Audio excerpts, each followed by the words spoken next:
बहुत सारे ऐसे लोग हैं पूछ रहे हैं कि मैम हम F1 वीजा पे हैं, हम B1 B2 पे हैं, हम L1 पे हैं, हम H1 पे हैं, हम H4 पे हैं, O1 पे हैं, M1 पे हैं, क्या ये फॉर्म हमें भी भरना पड़ेगा? हाय फ्रेंड्स, मैं हूं Shipra. Welcome to my YouTube channel. Hope सभी आप लोग अच्छे होंगे। मैं भी बहुत ज्यादा स्वस्थ हूं। आज एक वीडियो आपके पास नया लेके आई हूं, नया कंटेंट लेके आई हूं। मींस कंटेंट तो वही है, टॉपिक वही है, बट उसको इजिएस्ट वे में आपको समझाने के लिए आई हूं।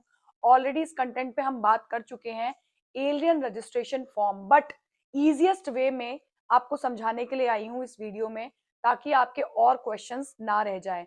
दूसरा मेरा मेन मोटिव है कि इस वीडियो के बाद शायद आप लोग और किसी की वीडियो देखना नहीं चाहेंगे, क्योंकि इसी वीडियो में मैं आपको एक एक चीज क्लियर कर दूंगी।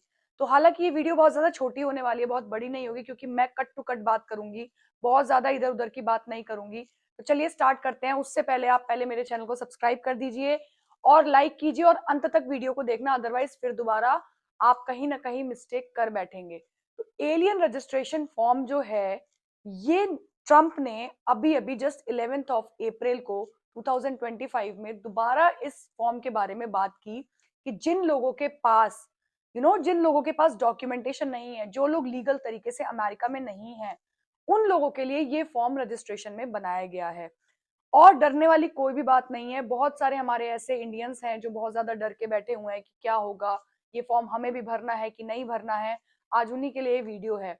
सबसे पहले हम बात करेंगे जो हमारे अमेरिका में बाहर कंट्री के लोग हैं, चाहे तो वो इंडिया के हों, चाहे तो वो लंदन के हों, चाहे वो किसी भी कंट्री के लोग हैं, अगर उनका वीजा अपॉइंटमेंट के टाइम पे बायोमेट्रिक नहीं हुआ था, तो ये फॉर्म उन्हीं लोगों के लिए है।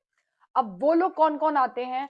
बहुत सारे ऐसे लोग हैं पूछ रहे हैं कि मैम हम F1 वीजा पे हैं, हम B1 B2 पे हैं, हम L1 पे हैं, हम H1 पे हैं, हम H4 पे हैं, O1 पे हैं, M1 पे हैं, क्या ये फॉर्म हमें भी भरना पड़ेगा? तो जी, ये फॉर्म उन लोगों के लिए नहीं है जिनका ऑलरेडी बायोमेट्रिक हो चुका है। जब आपने वीजा अप्लाई किया होगा स्टार्टिंग में, उस टाइम पे आपका बायोमेट्रिक हुआ था, राइट? तो उस टाइम पे बायोमेट्रिक के आपके जो हैंडप्रिंट्स थे वो ऑलरेडी जा चुके हैं, मींस फिंगरप्रिंट्स जो थे वो ऑलरेडी जा चुके हैं, चेंजेस भी नहीं होते हैं। तो इसलिए वो फॉर्म आपके लिए नहीं है। बहुत सारे लोग ये भी पूछ रहे हैं कि हमने ग्रीन कार्ड अप्लाई कर दिया तो हम तो अभी यहाँ के नागरिक नहीं है, मीन सिटीजनशिप नहीं है, तो क्या ये फॉर्म हमारे लिए भी है? नहीं। अमेरिका में ये चीज दोबारा क्यों इंप्लीमेंट की गई है, मीन्स दोबारा इस फॉर्म को क्यों भरने के लिए बोला जा रहा है, कि जो बहुत सारे लोग अमेरिका में इलीगल तरीके से बैठे हुए हैं, जैसे कि असाइलम के लोग हैं, या फिर जो लोग डंकी करके आए हैं, या जो लोगों का वीजा एक्सपायर हो रहा है फिर भी वो लोग यहाँ बैठे हुए हैं, या लीगल तरीके से उनके पास कोई भी डॉक्यूमेंट्स नहीं है, ये फॉर्म सिर्फ उन्हीं लोगों के लिए है। और इस फॉर्म को ना भरने पे जुर्माना भी लगाया है। फॉर्म का नाम है G325R, जो कि आपको USCIS पोर्टल पे मिलेगा। इस फॉर्म को भरने का तरीका क्या है? बहुत सारे लोग ना बता दे रहे हैं यूट्यूब पे कि भाई ये फॉर्म है, भर लेना, ऐसे ऐसे होगा। मैं आपको तरीका भी बताऊंगी।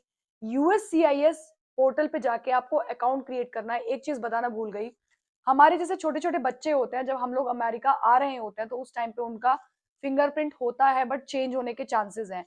तो ये जो पॉलिसी है ये उन लोगों के लिए भी बनाई गई है जो 14 साल से अंदर है, मींस जो 14 साल के अभी कंप्लीट नहीं हुए हैं, या जो 14 साल से पहले आए थे, मींस कि जैसे कि कोई 5 साल 4 साल न्यू बॉर्न बेबी इंडिया से या किसी अदर कंट्री से लेके अमेरिका आया था, उस टाइम पे उसके फिंगरप्रिंट्स हुए थे या नहीं हुए थे, उनके पास अगर रिकॉर्ड नहीं है अमेरिका में, तो उन लोगों का आप फिंगरप्रिंट करा दें।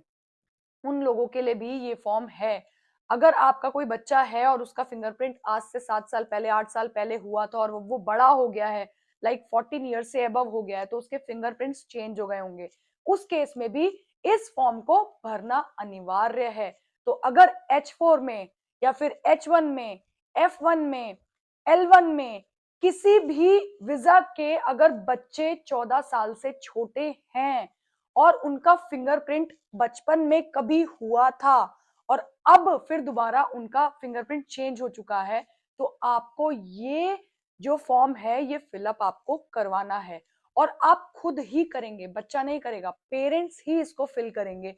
तो आपको USCIS के पोर्टल पे जाके अपना अकाउंट क्रिएट करना है, फ्रेश अकाउंट आपका होगा, और उस अकाउंट को क्रिएट करने के बाद आपको ये फॉर्म भरना है। ये फॉर्म भरने के बाद आपको अपॉइंटमेंट लेनी होगी बायोमेट्रिक की, जो कि आपको बायोमेट्रिक वाले दिन जाना पड़ेगा अपने बच्चे को लेके। और यदि आप रजिस्टर नहीं है, आपका वीजा एक्सपायर हो रहा है, आपके पास डॉक्यूमेंट नहीं है, लीगल नहीं है, तो भी आपको ये फॉर्म भरने की जरूरत है। अगर आपके पास अप्रूवल कॉपी है, ईएडी कार्ड है, या फिर F1 का अप्रूवल कॉपी है, कोई भी अप्रूवल का कॉपी या फिर रिसिप्ट नोटिस भी है, तो भी भरने की जरूरत नहीं है। लेकिन उस केस में भरने की जरूरत है जिनके छोटे बच्चे हैं।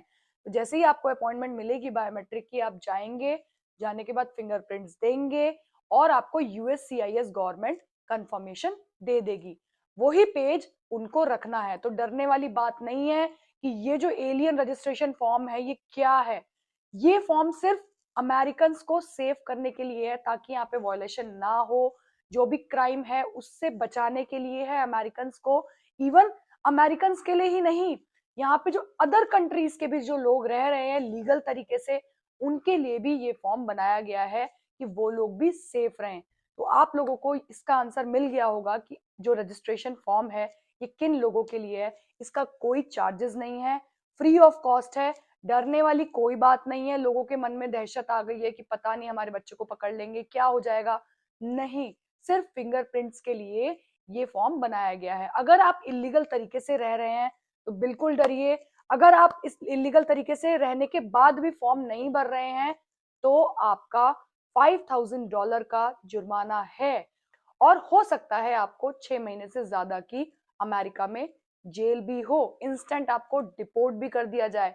तो अगर अमेरिका में रहने के लिए बहुत ज्यादा आप लोग इच्छुक हैं, आपको लगता है कि हमने कोई क्राइम नहीं किया है, हम लीगल हैं, तो आप इस फॉर्म को भरिए, अपने बच्चों का भी फॉर्म आप भरिए, और भरने के बाद कंफर्मेशन पेज लीजिए। जिन लोगों के पास डॉक्यूमेंट्स हैं ऑलरेडी, वो अपने डॉक्यूमेंट्स हमेशा कैरी करके रखेंगे। Approval copy, receipt notice, EAD card, license and all, हर कुछ चीज अपने पास आप रखिए। होप आप लोगों को चीजें समझ आ गई होंगी।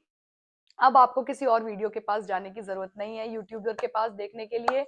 सब चीजें मैंने आपको समझा दी और आपने स्क्रीन पे भी देख लिया होगा किस तरीके से फिल करना है। आप जितने भी लोग मुझे कमेंट करते हो कि मुझे समझ नहीं आया, उससे मुझे बहुत ज्यादा इम्पैक्ट पड़ता है, इसीलिए आज ये वीडियो लेके भी आई हूँ मैं दोबारा आप लोगों को समझाने के लिए।